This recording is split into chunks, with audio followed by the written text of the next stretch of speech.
Hey everybody, welcome back to my vlog. Hope you're doing well today, as always. Today I was just going to talk a bit about mental illness in general.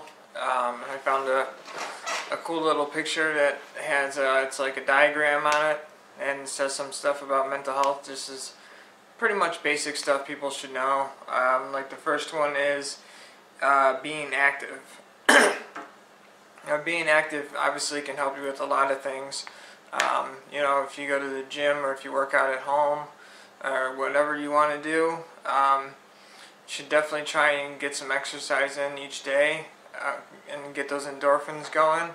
I try to, but lately I'm still just having issues with depression, but I find that, you got to force yourself to do stuff, which isn't easy, obviously. If it was, you wouldn't be forcing yourself to do it. So that's one thing I've been working on. I have a gym membership and I haven't gone in, oh man, I haven't been to the gym in probably close to a year. And I've been paying on it all this time. So I'm really throwing money out the window by not going. But when it's cold outside like this, it's I just don't want to go outside and do anything. But it's too bad because winter's just begun, so I'm going to have to get used to it, obviously. That and just being active, I always did feel better after I left the gym, so I should really take that into consideration. When I'm not feeling that great, I can just go and do some cardio, if anything. I don't have to worry about lifting weights just yet. Which brings me to another talking point on here, is eat healthy. Eating healthy is tough. Most foods that are good for you are pretty expensive. It's not cheap to eat healthy. That's one of my issues I have. Everything I have is literally, I buy food that only costs like $1, which means it's obviously not that good of food. It's processed food. It's frozen food. It's, you throw it in the microwave and you're done kind of food. But that's what my budget is, not that great, so I'm pretty well restricted on what I can and can't buy. Some stuff is cheap. I still got to redo the celery juice video. I've just been waiting until I felt like doing it, but I am going to do it the right way this time. I'm not going to add any V8 into it like I did last time, because it's got to be straight celery juice. So between that, eating healthy, and going to the gym, I think would help, not cure, but help lessen the symptoms of people with mental illness. It would help with your anxiety, your stress, your depression. You feel good about yourself after you leave the gym, or if you work out at home and you get a good session in. I myself have one of those in-home pull-up bars. You can do all kinds of pull-ups on it. That, and I used to do like a whole workout regimen at home. I think it was last summer I was doing that. It was either last summer or the summer before that, but I used to work out at home, and I don't know why I stopped. And that's the problem. When I was younger, I used to work out like crazy. I think I started working out when I was like 16 years old. And I kept going until my early to mid 20s, and then the apartments I lived in couldn't accommodate my workout equipment, and I didn't have a gym membership at the time, so I just stopped working out. I wish I never did, because I'd probably be in way better shape than I am right now.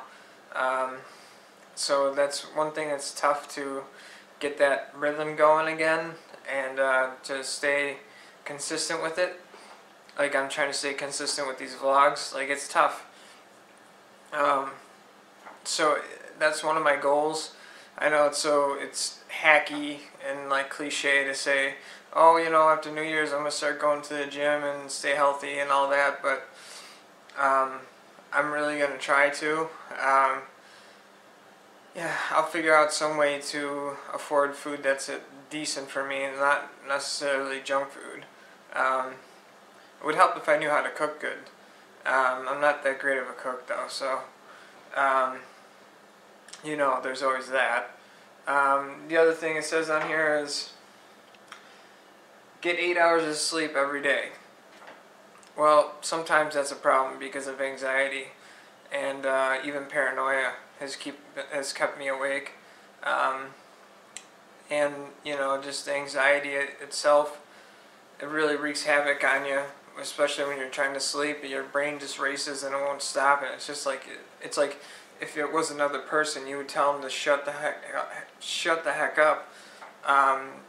But you can't. Like, your brain just keeps going and going and going, and you just keep thinking about this and that and the other thing and ruminating on things, and so getting 8 hours of sleep, I don't think I'd be able to unless if it wasn't for my medication. I do wake up in the middle of the night here and there. I also sleepwalk sometimes, but I would say I get at least 8 hours of sleep in the night. Sometimes I feel like going back to bed during the day, but I stop myself just because I'd feel guilty. I tried to lay down the other day, before work for a little bit, but my stomach was in knots because I just felt guilty for doing it. But I was like, I'm tired, I gotta work soon, I need to take a break just so I have energy for work. But yeah, it's just, being depressed all the time is like, it's just like a constant uphill battle. It's just like, it's just what I said, it's an uphill battle. And then you got anxiety thrown into the mix. It's just like, it's like trying to climb a wall and things are falling down at you and you're trying to hang on. And it's difficult too because there's other rocks falling and you could slide, and you get what I'm trying to say. So aside from that, there's the eating healthy, there's the exercise bit, then there's getting the right amount of sleep. You should at least try to get obviously 8 hours of sleep. I think everybody knows it by now. However, I was told by my psychiatrist that some medications you can expect to sleep from 10 to 12 hours, and I think that's one of the meds that I'm on, and that's why I sleep so late sometimes. It's because of my medication. But like I said, it also makes me do weird things like sleepwalk. So if you haven't noticed, I put the other bulbs in the broken studio light, so I got both my studio lights back up and working. So anyways, what else does it say in here? Here's a good one. Talk to your friends and family and to the people that you trust. I think that's important as far as having a support system, because you obviously can't always go see your counselor when you need to. I feel like you should have at least one person you can trust to talk to about your feelings and your emotions and your symptoms. I think that's what's the word I'm looking for? I think it's a good idea because, like I said, you can't always just go see your counselor. My place says if I ever need anything to call, but that's not saying that my counselor would be available to talk to me. But it's good to have at least one person that you can trust, that you can talk to, just because you got to get this stuff out. You can't keep it inside because it's not gonna be good if you keep holding stuff inside. It'll manifest itself in a negative way, and you don't want that to happen. So talking to somebody you trust, I think, is paramount as far as your support system goes. Everybody should have some kind of support system in place, and that's just something that I learned through my experiences with mental illness, is how important a support system is. And if you have people who are willing to listen, then you should give them that opportunity and talk to them. And as long as it's somebody you trust. So, and the other thing on here, let's see. Oh, this one's obvious. Look for professional help if you need it. If you feel like you're, feeling kind of depressed, or you're feeling kind of anxious or whatever, if you feel like you have mood swings and whatnot, you feel like something's just not right, then talk to your doctor about it. Then maybe get set up with a counselor. It's just something that is kind of obvious. Like I said, some of the stuff I know I'm saying is obvious, but it's just something that I wanted to go over. Just to let other people out there know who are struggling that, there's things you can do to alleviate some symptoms. And, like I said, exercising is a great way.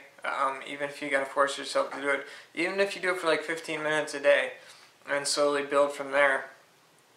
And just go get those endorphins going. Like I said, I always felt better after I left the gym. Even if I was in a bad mood when I went in there, I felt better after I left. And sometimes when I went there, I would get carried away and I'd work out for like over an hour.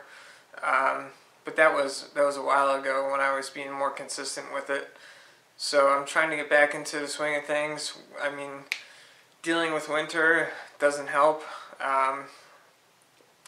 But it should be no excuse, especially since I'm paying for a gym membership. So, like I said, I think that, nobody or anybody can exercise at home. You don't have to have some whole crazy elaborate workout routine. There's plenty of apps you can get on your phone that have workout regimens on them that you can follow. There's tons of stuff online. One website that I use a lot is called tnation.com. They got tons and tons of stuff about working out on there. I mean, that's all the website's about. It's a great website. And there's bodybuilding.com, I believe it's called. There's some great information on there. I think it's a forum. But yeah, I mean, just even if you do like 10 push-ups here and there, or you do like 10 pull-ups here and there, or you're like me and you can only do 4 pull-ups now. Just try to get some kind of exercise in, and try to find ways to, within your budget, try to eat healthier, and stay away from like places like Burger King and McDonald's and that stuff, because that food's not going to make you feel better. I know personally, if I eat Burger King, I feel a little bit ill. I feel guilty eating it, so you should try and eat clean. Those two things right there, eating better and exercising, I think are natural ways to really help with like depression and anxiety and any other symptoms that come along with having a mental illness. If you work out more, you'll be able to sleep better at night too. So there you get your 8 hours in because you worked out. You gotta tire yourself out. Or for me, like when I get the akathisia, I know that it's not as bad as if I'm out somewhere walking around. I don't feel it as much because obviously, I mean, it makes you feel like you have to move. So I should really be going out and doing something, to alleviate the akathisia instead of just sitting here and tensing all my muscles up and releasing them, which is another great way to ground yourself if you're having any kind of anxiety is progressive muscle relaxation. It's a coping skill that I learned through counseling, and that there's a bunch of videos on YouTube about progressive muscle relaxation.